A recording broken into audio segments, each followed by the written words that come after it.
Most of my work is with university students, and one of the joys and humorous I- elements of working with students is that sometimes, they're not always as organized, and sometimes they're not always experienced. Maybe nearly 20 years ago now, I was invited to go and speak for a Christian union, a Christian student group in the north of England, and they'd never organized any events before. And so we had a curry night, Indian curry, and I was to give the talk. And I was slightly intrigued that the venue was called Passion Palace. And so I asked them, where is this venue? And it transpired that it was a venue that was normally used as a strip club. So like this was not the kind of venue that I was expecting for a kind of Christian meeting.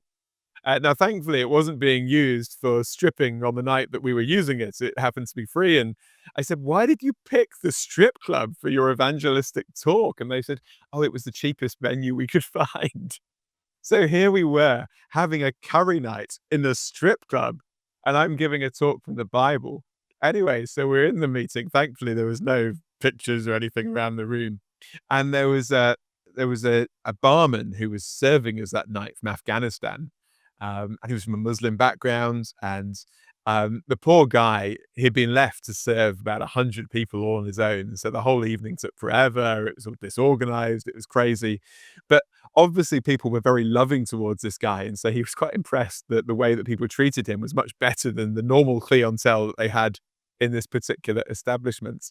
And so at the end of the evening, we chatted at length, and he had a lot of questions about the Christian faith off the back of the talk. I remember we had this conversation. It went on for about an hour, and he was serving me Coca-Cola, not the drugs. You're never sure what you're going to get in a strip club. So he's serving me this Coca-Cola, but the machine had broken, so it was kind of pouring out far too much Coke, the neat stuff. So I was getting kind of high on caffeine as I was drinking this Coke, talking to this guy from Afghanistan. But wonderfully, he then started coming to church, and he came to know Jesus, and still going on with Jesus today. And I thought, isn't that a wonderful story? This student group book a strip club to do a Christian meeting, and a Muslim from Afghanistan discovers Jesus in the process. So sometimes God does things that we don't expect in ways that I wouldn't have planned, and it's all part of the fun.